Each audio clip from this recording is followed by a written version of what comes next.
desde 1988 y fue proclamado por la Organización Mundial de la Salud. Vamos a platicar sobre este tema con Bianca Acuña, doctora en Ciencias Sociales e investigadora social, quien nos hará varias reflexiones, ¿no?, a propósito de esta conmemoración. Bianca, buenos días, un gusto como siempre tenerte por acá en este espacio.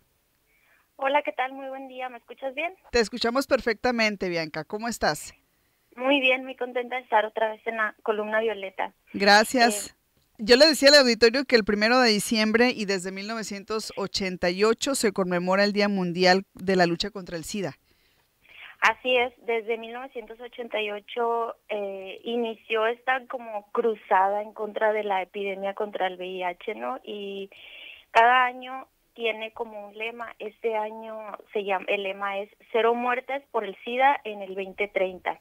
¿Y por qué en el 2030? Porque justamente el inicio de la lucha contra el VIH-SIDA empezó en 1988 y se proponía que para el año 2030 no hubiera contagios, no hubiera personas pues sí contagiadas de VIH o que ya hubieran desarrollado la enfermedad del SIDA, ¿no?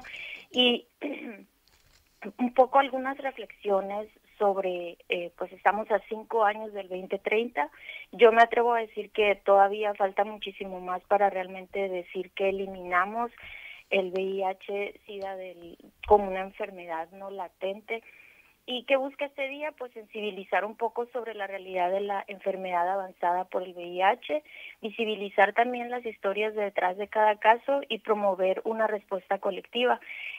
¿Por qué colectiva? Porque a pesar de los avances que son significativos en cada región, en nuestro país, por ejemplo, el tratamiento antirretroviral, que es el tratamiento que se otorga a las personas que viven con VIH, pues por ejemplo ya es gratuito. Ese es un avance importante. Hay estados de nuestro país, entre ellos Sonora, que ya tienen entre sus medicamentos al alcance el PrEP y el PEP, que son estos medicamentos que si una persona estuvo en contacto o va a estar en contacto con posiblemente no con personas portadoras del virus, puede tomar el medicamento y ya no desarrolla la enfermedad. Son avances bien importantes. Sin embargo, es bueno reflexionar que persisten brechas que todavía son significativas en el acceso, sobre todo al diagnóstico temprano, al tratamiento oportuno, al manejo de la enfermedad de la enfermedad avanzada por el VIH, y que al final de cuentas estas digamos, barreras siguen limitando el progreso para decir que para el 2030 se va a eliminar la enfermedad del VIH. Y bueno, este día nos invita, si bien ya pasó, pero creo que nunca está de más como reflexionar sobre esto, ¿no? Sobre todo, a mí me llama mucho la atención, hace unos días vi una noticia, hay una nota periodística que decía, va en aumento el VIH, sobre todo en jóvenes, y uno se mete como a leer los comentarios y son todos estos comentarios como llenos de morbo, como llenos a veces de desinformación. Y entonces yo pensaba, ¿realmente está entre los jóvenes mayormente el desarrollo de la enfermedad, o también hay mayor detección? Se han ampliado, por ejemplo, las campañas de detección.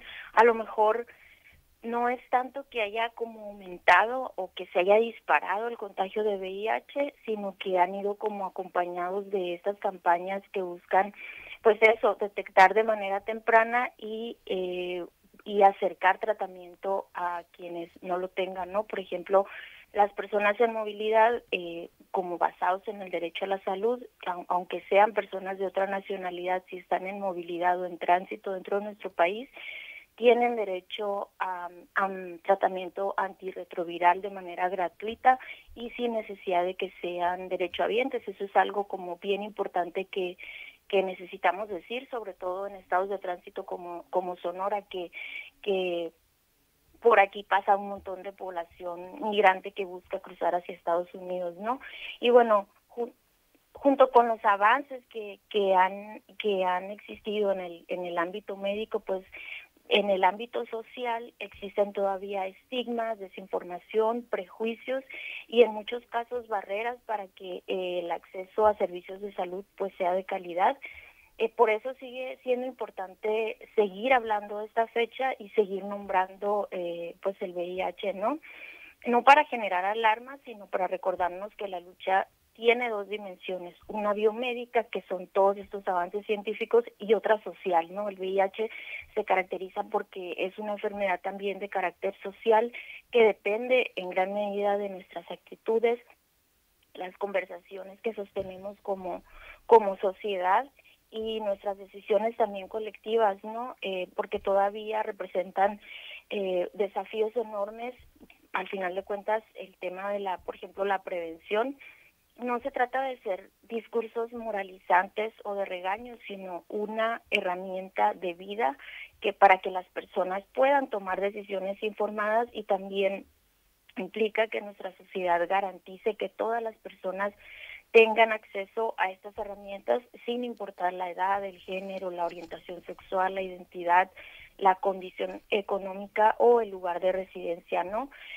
Al final de cuentas, el contagio de alguna enfermedad no es nada más por una decisión individual, como se ha a veces transmitido esos discursos o esas narrativas en torno al VIH, sino también ocurren en un contexto a veces de desigualdad, a veces de silencio, a veces de falta de educación sexual y también por miedo a acudir a servicios de salud, ¿no?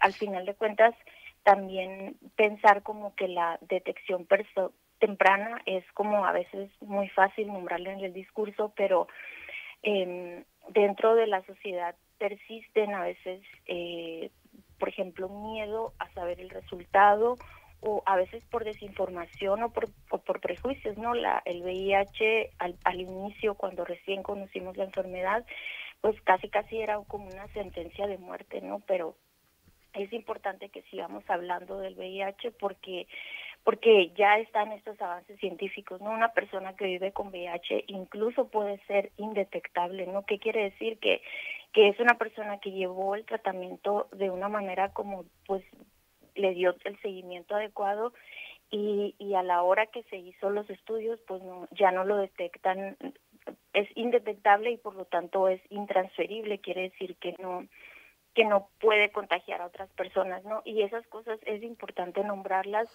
porque al final de cuentas el resultado es menos estigma, menos discriminación y mayor información para que las personas utilicemos esa información como herramientas para nuestra propia salud, ¿no? Bueno, la lucha contra el VIH-Sida no es nada más una lucha médica, como dije, es una lucha contra la discriminación, contra estas ideas equivocadas y un silencio históricamente obligado, ¿no?